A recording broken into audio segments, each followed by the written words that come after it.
It's me!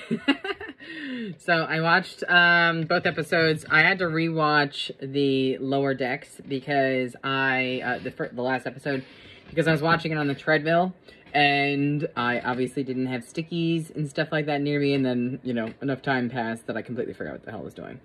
Okay, so I'm gonna start with last week's, and then I'll go into this week's. So, first of all, I never stop being happy, like, seeing and or hearing Martok for some reason, just because I think he's so distinctive. They mentioned at one point in time in the episode, like, wow, they just have, like, full blast Martok here, and, like, yeah, because that is Martok. Like, Martok is full blast Martok all the time, and that's kind of, like, why you enjoy him. I can't think of, like, quiet moments. Like, I can definitely think of, like, Worf quiet moments and how he speaks, but I feel like that's him being just super reserved, because he's on, you know, and he had training to get on the Federation ship, but I feel like all Klingons are, like, all loud, all full blast all the time, and that's kind of why we like them. I feel like they're, like, Klingons are probably part Greek, who knows. I did laugh when they said, oh yeah, this planet is wellness-based, where it's all like hippy-dippy and let's kiss hello and blah, blah, blah. I wrote down Sherwin's because I thought it was John Cena, actually, because for some reason this guy sounds a lot like John Cena. It wasn't him, but I immediately was like, oh my god, is that John Cena? I have to look it up. It wasn't. It's just some guy who really does a good job of, like, a John Cena impersonation, because, you know, I love me some wrestling nods. I liked the whole Boimler saying yes to everything, which, you know, hello, normal trope that you saying yes is going to turn into a horribly apocalyptic thing, but, the Dirges thing had me laughing, because it was totally like, oh, how very Bajoran of you to do that. The side story, where they were pretty much, Mariner was with Ransom on the whatever, on the space elevator. They like that space elevator for some reason in this show, and I feel like we never really saw a lot of space elevators in, like, standard Star Trek. It was only when we had, like, you know, Chris Pine's Star Trek that we saw space elevators. But they like it. I think it's funny. They did a thing where it was, like, accidentally becoming king. It's like a regular trope, but did that happen in, like, Star Trek at some point? Because I'm feeling like I vaguely remember it happened or something. Just remind me. It does amuse me that even instructors go ahead and use YouTube videos to help them with various stuff. That I found that amusing, because it was totally like, oh, cool. So YouTube videos on how to, like, repair something are still a thing in the future, because I use them a lot. I wrote down I had some questions in this episode that I was like, maybe you'll explain more to me. When Kroshka, what's his name, goes ahead and, like, is like, there's 3 kinds of prey. And they were like, he's like, what's the third one? He's like, a winged lizard thing you don't have to worry about. And I was like, what winged lizard, like, what are we talking about that is a winged lizard kind? Because I don't remember this either, but I thought that was interesting. I thought the dolphins part was funny, because the dolphins are, to me, I feel like the dolphins are always, like, part of the funniest thing on there, when they're like, dude, take your shoes off. Dude, what's up? Dude, what are you doing? Like, that dude is a drama magnet. Like, I'm a huge fan of giving the dolphins screen time, because they're just hysterical every time. I also found it amusing how they were like, yeah, their god is either a telepathic baby or an omniscient robot. Not real clear. Like, yes, that is... those are also some tropes that we're quite used to.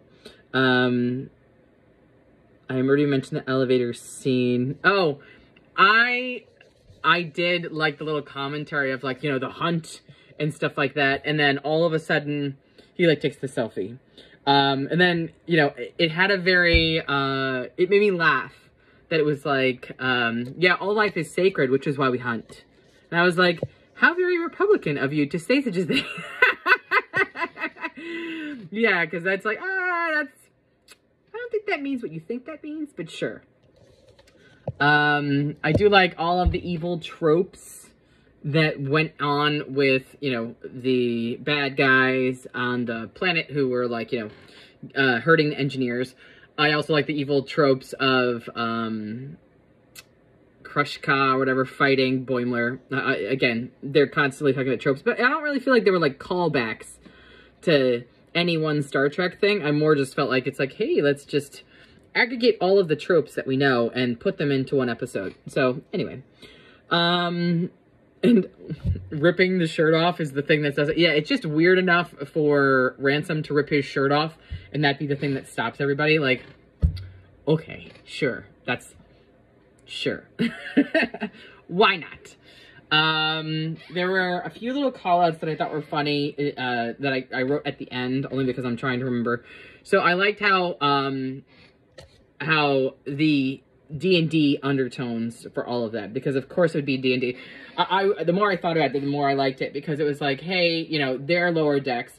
I feel like every trip we went on to with Klingons was like way dangerous. So of course we can't have the lower deck people going on those same kind of trips. So the closest we can do with that is D&D versions of it. So I kind of liked that about it, and I caught the little things where it was like the Gowron expansion pack, which we know what that is. And then they mentioned Dinner with Lady Linda. I don't know who that is, and I don't remember that episode. Maybe you can remind me what that is. I thought Lady Linda, at first my brain was like, is that the chick who, oh boy, the Ferengi liked, and then Worf ended up having a crush on, and blah, blah, blah, but it wasn't that lady. Someone else. So maybe you'll tell me. Anyway, it was okay. It was just meh. I was waiting for more, like, shout-outs to various things, but it just did what it did. So it was fine. Now, on to the mining one. Okay, so mining. They started with Tony. I was like, am I supposed to know who the hell this Tony guy is? But apparently I'm not, I guess. I like how they had, Tendi was trying to go ahead, and I forgot why she didn't like this guy until later on when we realized, oh, he's kind of, the bird dude, he's kind of a jackass. Because I remember her being with the cat, but I don't remember her being with the bird. I liked how he's like, oh yeah, the science officer is supposed to be the voice of science. He's like, oh, that's adorable. I was like, oh, yeah, because so many people listen to the voice of science when it comes to everything, as we're aware. So I thought that was cool. A few things, I'm going to go back and forth because that's just how I roll. Leah Brahms, I had to, like, remind myself who Leah Brahms was, because I was like, oh yeah, I remember that. I had to remind myself of Mariner with the Andorian chick, because I forgot about that too. By the way, how cool is it that we are now in cartoons, and we're openly calling out lesbian actresses, like, lesbian characters, rather. Love that. You know what I mean? Like, that's kind of, you know, Star Trek's always been amazing when it comes to, like, being open with that, but the fact that now we're not adding it into cartoons, like, because you don't really see cartoons that are considering gender preference or anything like that. Like, that I really enjoy. So that was cool. I